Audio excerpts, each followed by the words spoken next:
Thank you, Mr. President. I appreciate that from the senator from West Virginia. I come to the floor, Mr. President, today to do what I've done week after week since the health care bill was signed into law by President Obama, to offer a doctor's second opinion about the health care law, a law that I believe is bad for patients, bad for providers, the nurses and the doctors who take care of those patients, and I believe it is terrible for the American taxpayers.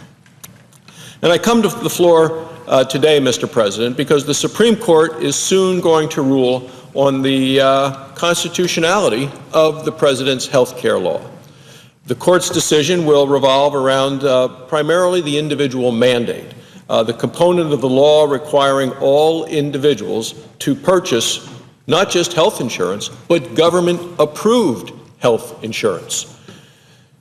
Never in the history of this country has the federal government required individuals to purchase a product, to come into your home and tell you you must buy a government-approved product.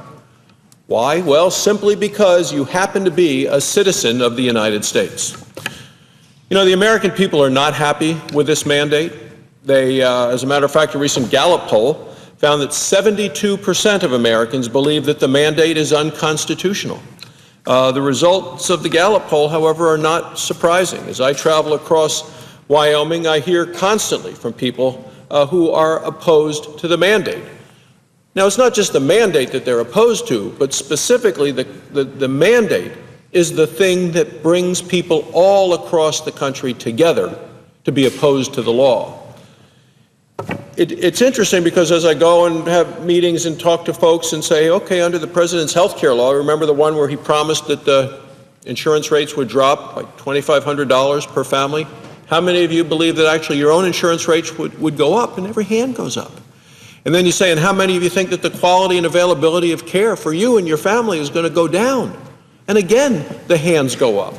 So it is not just the mandate, it is the entire health care law that is a problem for patients and providers and the taxpayers.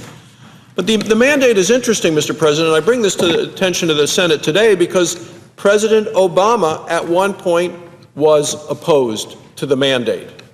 When he was running for president, during his campaign for the White House, then the senator from Illinois, Senator Obama, quipped, quote, "If a mandate was the solution," he said, "we can try to solve homelessness by mandating that everybody should buy a house." Now, the president's tune has obviously changed. Now, I believe the mandate is unconstitutional. I believe that if the court strikes down the mandate, the rest of the law should also be found unconstitutional. You know, during the health care debate 2 years ago, supporters of the law repeatedly stated that the mandate was an essential component of the law. So let's review what folks have said. Well, Secretary of Health and Human Services Kathleen Sebelius, Attorney General Eric Holder, they wrote in the Washington Post. They wrote an op-ed in the Washington Post, and what they wrote is, they said, without an individual responsibility provision, is what they call the individual mandate, they said, the law doesn't work. The law doesn't work. Former Speaker Nancy Pelosi also came to this same conclusion. In 2 separate blog posts, she stated that without the individual mandate, the math, she said, behind the health care law does not work.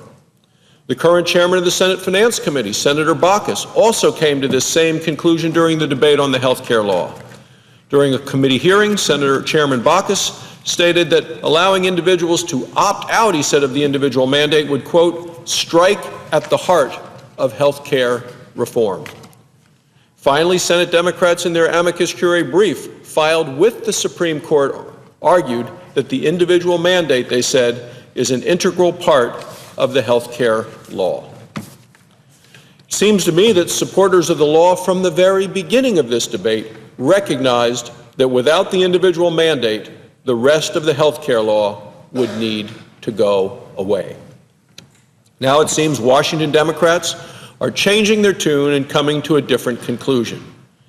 In a story published by the Associated Press on June 18th of this year, it was reported that, quote, the Obama administration plans to move ahead with major parts of the president's health care law if its most controversial provision, obviously the individual mandate, does not survive.